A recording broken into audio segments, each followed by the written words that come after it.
So good afternoon and welcome to In Our Community. My name is Jim Ducey and I'm the host for today's show. I'm talking with Marc Isaac Potter, who's a poet and a producer here at KMVT. And he's been around the area for a long time and has been involved in the arts as his main focus. So in the first show, we talked about your background, where you grew up and how you got to California and how you kind of developed your poetry. This time I want to be a little more philosophical because I know that you're a Zen Christian or a Christian Buddhist. I'm not sure how to express it. Yeah. And that seems like an odd combination to some people. Okay. So first of all, let's explore one part of it. Have you always been a Christian? No, I would say no. My wife, Carol, was a Christian all her life, and a very strong Christian. And we met, fell in love, and were getting close to being married. And she insisted that I not choose Christianity or become a Christian if it was something I was doing for the sake of her. She was very beautiful in that regard. She really let me know in no uncertain terms that if we wanted to be married, we would be, but not for me not to do that. You know, I think in a lot of marriages, one person in the couple will artificially accept the other person's religion. To make a long story short, after we were married 3 or 4 years, I naturally and organically became a Christian for real. And very beautiful, and I love being a Christian. It means a lot to me, and it's very reassuring. Christianity is very reassuring in a way that Buddhism isn't. Buddhism is more about I don't know. Christianity is more about, yes, there is someone, he's named Jesus, he loves you, you don't have to worry. I mean, I worry, 56 hours a day, but there is this existence for the people that believe it. So anyway. So let's. So then, what did you start exploring Buddhism before you were a Christian, or has that developed since? Which one came first? I think the Christianity came first. There was some Zen Buddhism before the Christianity, but it was just really seeing a book in a store, very light. Right. The other thing I want to say here that I think is important that would help us all as humans if we would remember it is, the world is full of things like paradox, contradiction, and we don't remember that. We always wonder why, there's all these Democrats, they think they're right. There's all these Republicans, they think they're right. And people find it frustrating and upsetting and stressful that there's two parties. Well, there's a lot of things going on out there that's paradoxical to something else or literally contradicts something else, and they all exist. We humans need to be at a higher level of consciousness where we can accept the existence of contradicting things, in my opinion. So that's interesting. So now,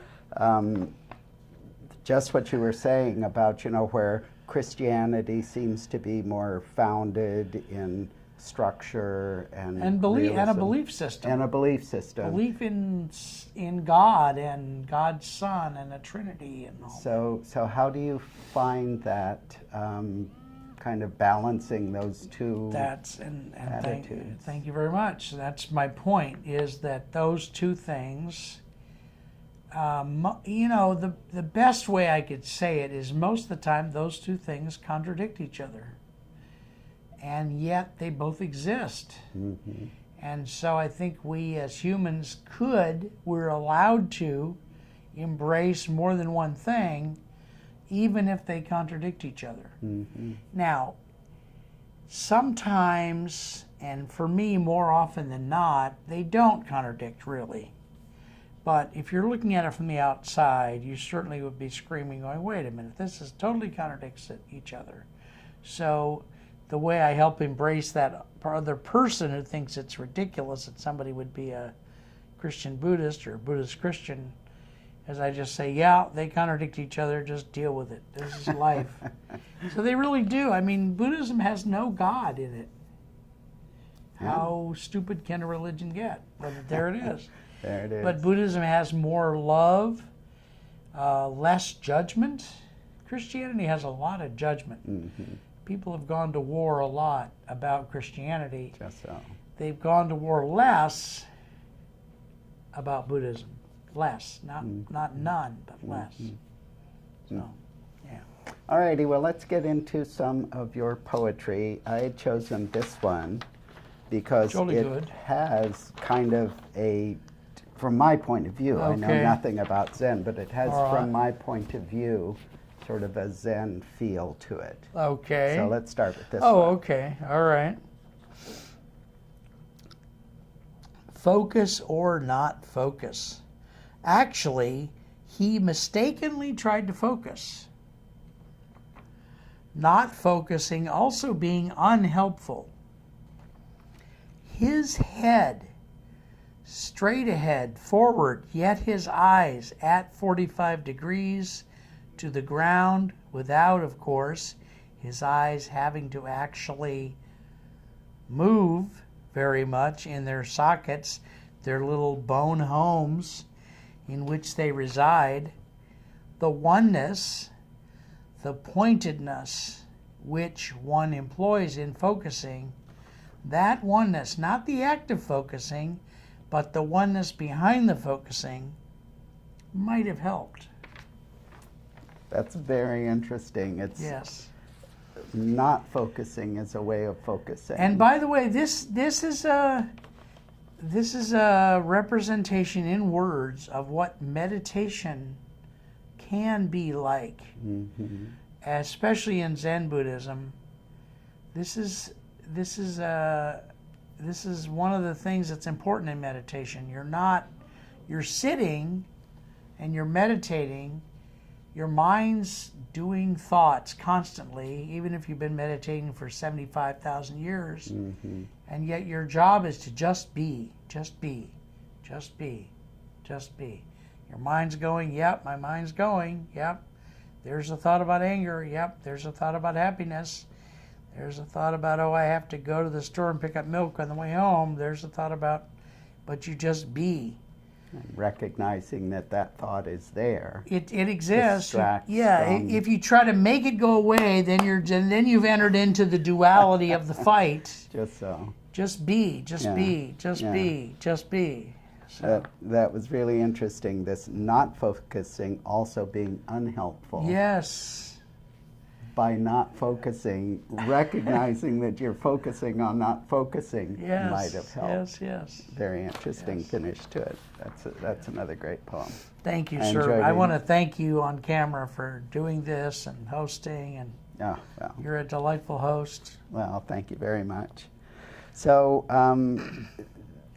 talk a little bit about this whole idea, about the Zen and Christianity being kind of dualities that live in you at the same time.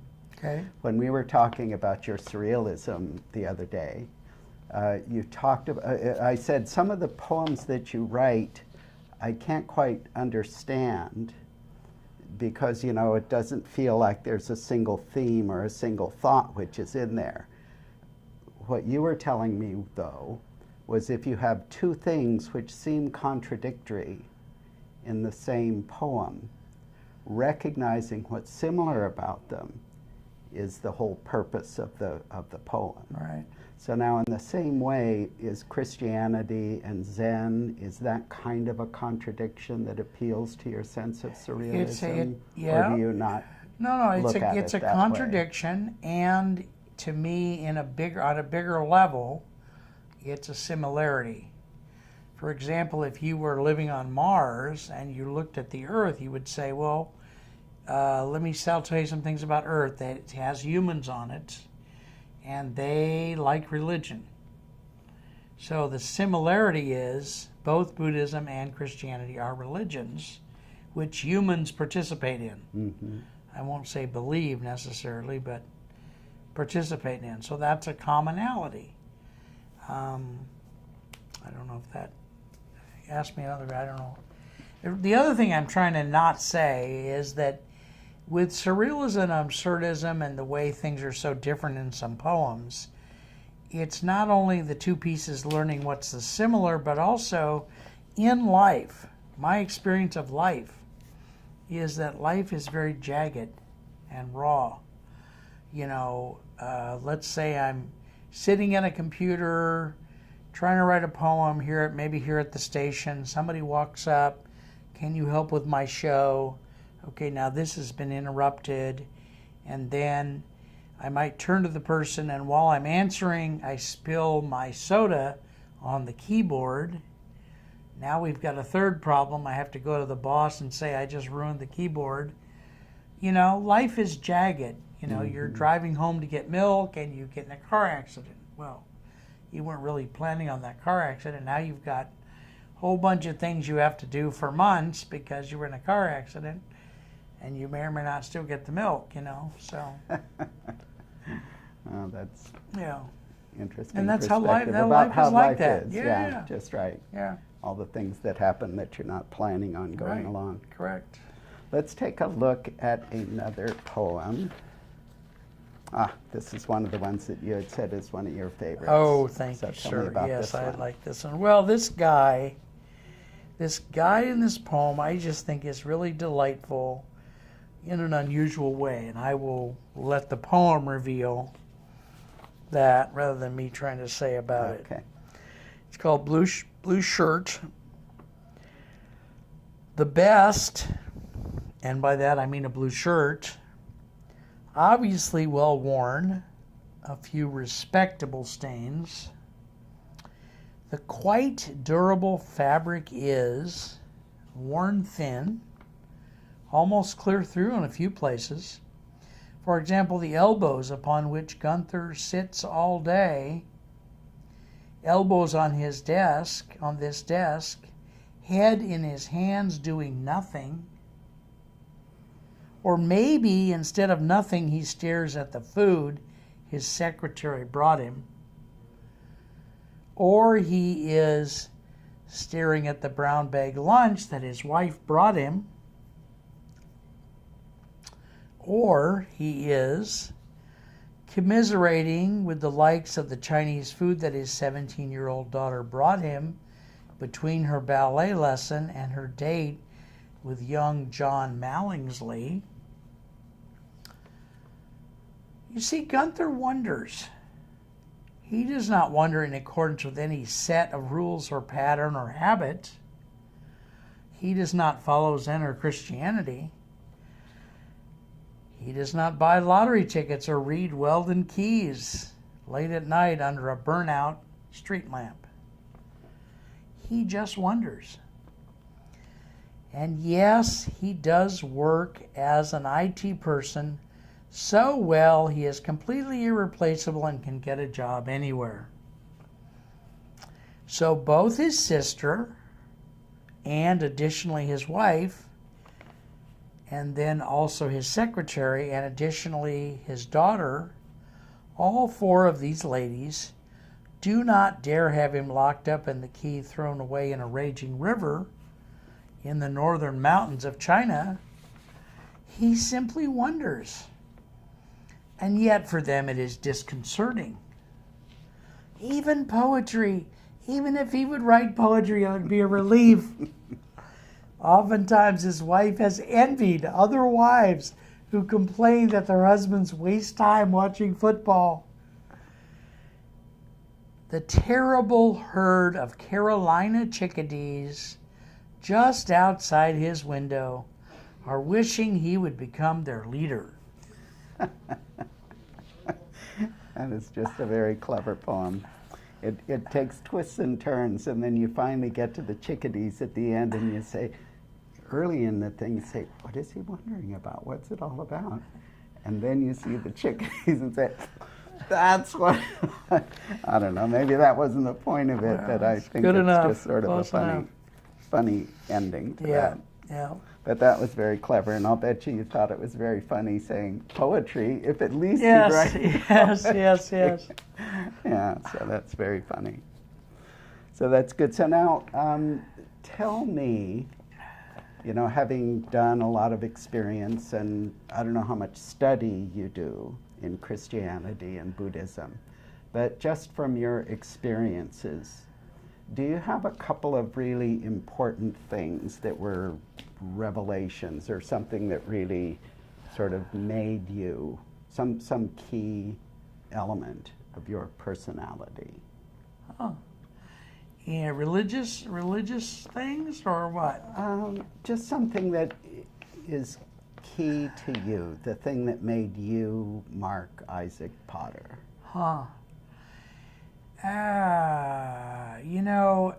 I tend to revelation, maybe. Yeah, I don't want to. I'm thinking here. I don't want to short shift either Zen or Christianity, but then I seem to rely more on the Zen day by day. I meditate, not every single day, but close to it.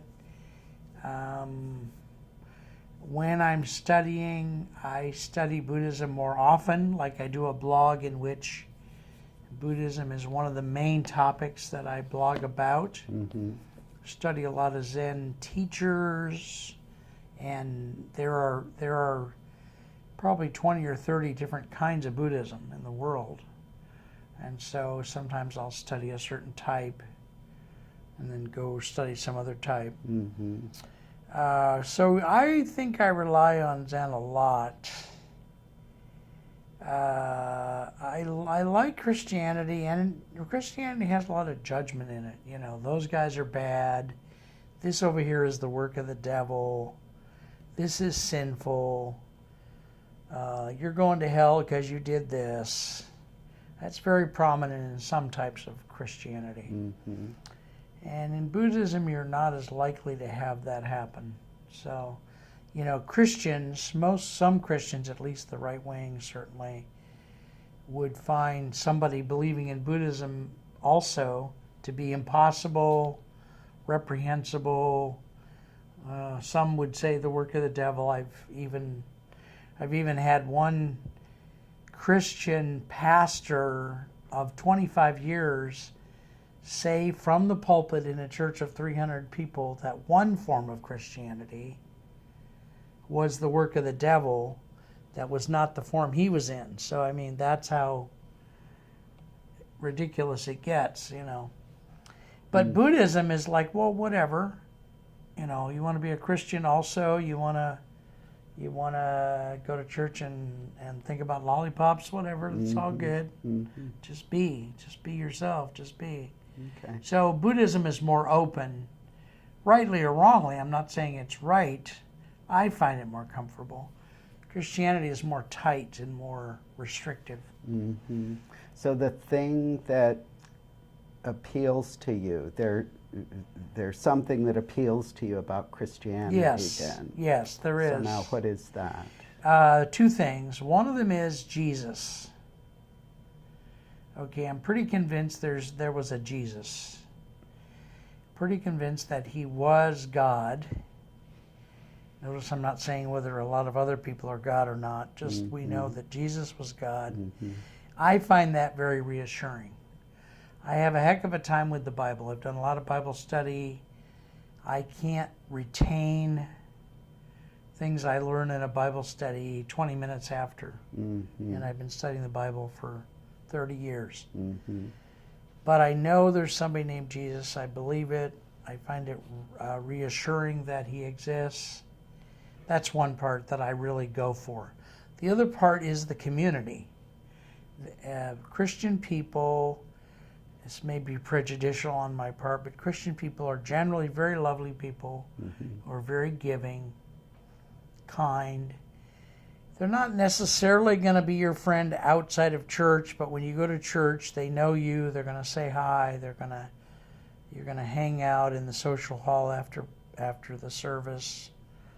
It's a community that one can be part of. Yeah, so. Community does seem to be It's an important to attractive me. It's yeah, attractive to me, yeah. aspect of Christianity. Yes. Uh-huh. All right, so now this is an interesting poem. Okay, I'll take your word for it. You think it's interesting? I think it's a great poem. This was written by Fred Astaire. I think I know. I'm kidding. Okay, so this one's a little bit longer, so our audience won't. If you want to fall asleep or go get some popcorn, why? Put it on pause and start it There, up again. yes, absolutely. Put it on pause and go get a steak dinner. And this is really, I have a lot of favorites, but this is one of my favorites. Yeah. It's called For the Love of My Daughters. Nothing can be said. The gregarious pelicans, possibly from any part of the world, will have no sense of whether or not the thin, veiled curtains go well with the sitting room furniture. Are these Louis XIV chairs? Did Joan of Arc inspire this divan? The maid is doing the dishes, but why? Little Martha is supposed to be home from boarding school on the afternoon train. Betsy is laboring at her ballet practice yet again. I try to reward them without cutting them an undue amount of slack or gratitude for their existence. To say that their darling mother died in a terrible car accident is a bold-faced lie, and one I hope never to reveal otherwise. The bullets, too many bullets. How can you tell a child something like that?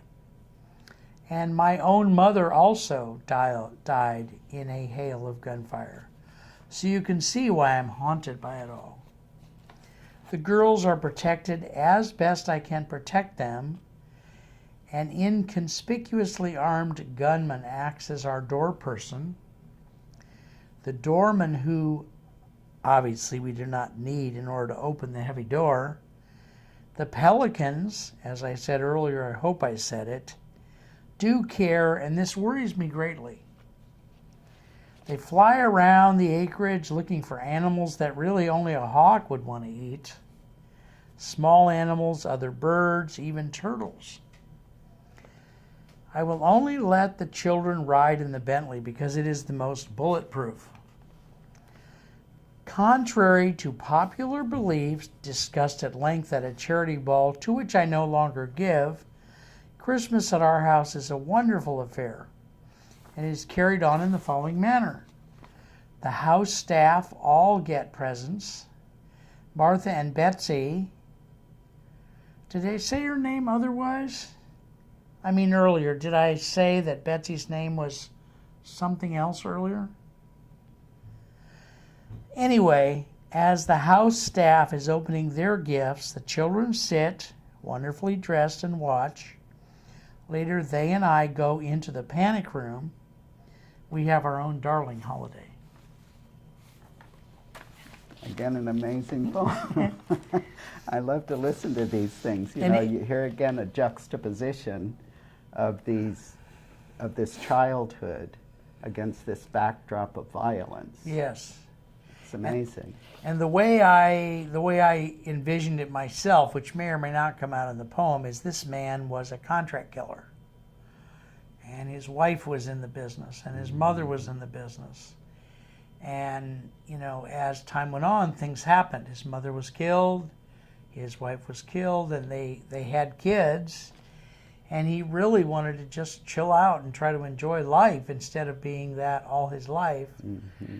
At this point, I see him as trying to retire, but finding out that in the contract killing business, you can't really retire that much. No, you spend a So lot he's of time worried. in their panic room. Yeah, he's worried about the kids' safety. Yeah. So, Alrighty, let's do one last. We just have a couple of minutes left. Okay. So this is another very fun poem. okay. This is one you say is Okay. always you enjoy Yes, reading. I love this one, and it's just plain fun. It usually gets a big reaction. I'm trying to make sure the pages are separated so I